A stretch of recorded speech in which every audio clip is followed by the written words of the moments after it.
សម្រាប់ម្ហូបមុខនេះបងប្អូនគឺប៉ុនកន្លែងណាក៏ដោយខ្ញុំឃើញគេធ្វើជានិច្ចតែម្ដងជាពិសេសយាយៗក៏ចូលចិត្តញ៉ាំមែនតែនតែម្ដង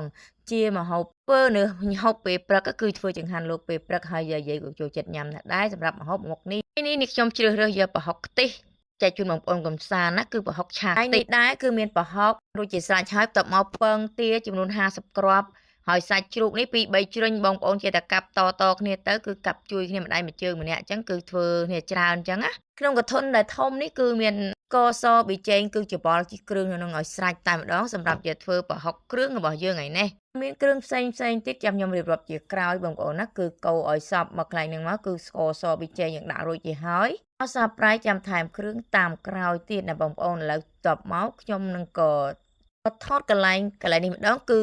ខ្ទិះដូងសុទ្ធណាបងប្អូនគឺយកខ្ទិះដើមក៏បានខ្ទិះចុងក៏បានដាក់ចូលគ្នាមកគឺបង្ងាស់ឲ្យទាល់តែដាច់ទឹកឲ្យคล้ายជា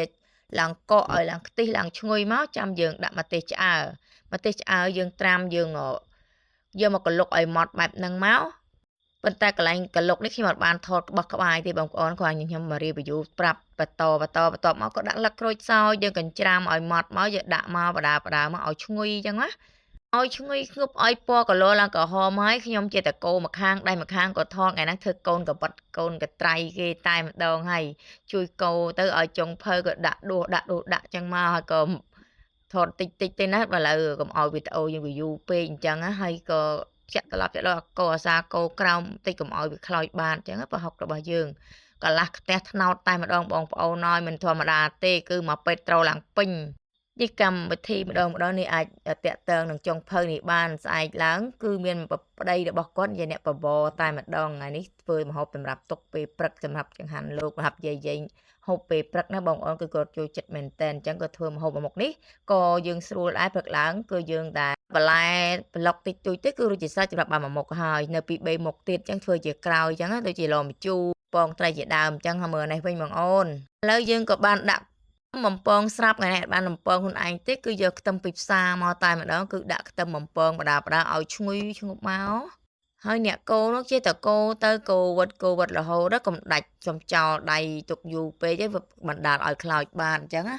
ឆ្នាំងនេះគឺឆ្នាំងផ្ទះត្នោតរបស់យើងងាស់ត្នោតពីដើមបងប្អូនគឺចិត្តពេញតែម្ដងសម្រាប់ប្រហុកនេះគឺយើងហូបពេលល្ងាចបន្តិចតួចផងទុកព្រឹកផងហ្នឹងទៅគឺម្ហូបមុខនេះអត់សល់ទេទៅកន្លែងណាព្រោះកន្លែងណាគឺចូលចិត្តមែនតើមិនថាចំហុយមិនថាជាតិមិនថាឆាទេណាមុននោះខ្ញុំទៅកម្មវិធីបុណ្យដែរនេះខ្ញុំថតគីកម្មភាពប្រហុកចំហុយអញ្ចឹងថ្ងៃនេះបែរជាប្លែកពីមុនគឺប្រហុកឆាខ្ទិះតែម្ដងគឺរសជាតិពីមួយបែបម្នាក់ទេបងប្អូនតែខ្ទិះរបស់យើងគឺគ្រឿងខុសគ្នាបន្តិចបន្តួចប៉ុន្តែក៏មានកន្លែងនេះក៏មានកន្លែងបានឃើញមិញខ្ញុំថតដល់គឺមាន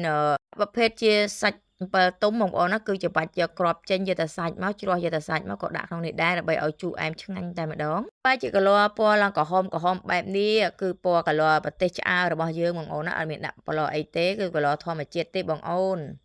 កូររហូតទៅតែដាច់ទឹកឡើងស្ងួតណាទើបយើងអាចថាឈប់បានណា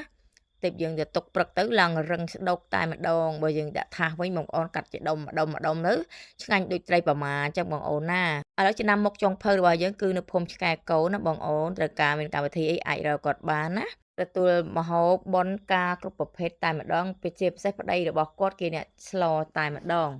គាត់តែកូនដៃប្តីគាត់ទេតែនេះប្តីគាត់ក៏រវល់ក៏យកប្រពន្ធមកកកោមកពេលល្ងាចបន្តិចទៅព្រឹកឡើងទៅប្តីគាត់មកបបរអញ្ចឹងបបរភ្ញៀវដល់ទៅ2000ណែណោះបងអូនគឺភ្ញៀវច្រើនមែនតែនស្អែកនេះគឺមានបបរ10កន្ទះជាងអញ្ចឹងខ្ញុំនឹងថតសកម្មភាពស្អែកមួយថ្ងៃទៀតអញ្ចឹងបងអូនចាំតាមដានវីដេអូនេះខ្ញុំបន្តកុំភ្លេចចុចនិងចុចមិនឬក៏ follow ឲ្យម្នាក់មួយផងពិសេសបងប្អូនអ្នកដែលថ្មីចូលមកជួយ follow page នេះខ្ញុំម្នាក់មួយផងដើម្បីទទួលបានវីដេអូថ្មីជាប្រចាំណាបងប្អូនប្រហុករបស់យើងក៏កូរវត្តគោកបែបហ្នឹងមកក៏អាចដួសបានសន្មតថាយើងអាចញ៉ាំបានហើយអញ្ចឹងព្រឹកឡើងយកតែបន្លែស្រស់ផងបន្លែយើងស្រុះផងយើងស្ងោរឆ្អិនក៏បានដែរបងប្អូនណាគឺតាមចំណង់ចំណូលចិត្តអញ្ចឹងណាគឺសម្រាប់ម្ហូបមុខនេះគឺឆ្ងាញ់មែនតើញ៉ាំយាយឲ្យទៀតអញ្ចឹងបងប្អូនឃើញវីដេអូមួយនេះជួយ share ម្នាក់មួយផងណាអរគុណទុកជាមុនផងដែរតែប្រាប់បងប្អូននឹងចុចតាមដានមួយទៅនឹងបានឃើញវីដេអូនេះខ្ញុំផុសទៅបងប្អូននឹងឃើញជាប្រចាំតែម្ដងហើយបីជួយចែកម្លែកវីដេអូរបស់ខ្ញុំឲ្យដល់អ្នកចេះធ្វើញ៉ាំគ្រប់គ្នាតែម្ដងវីដេអូដល់ទីបញ្ចប់ហើយអរគុណជម្រាបលា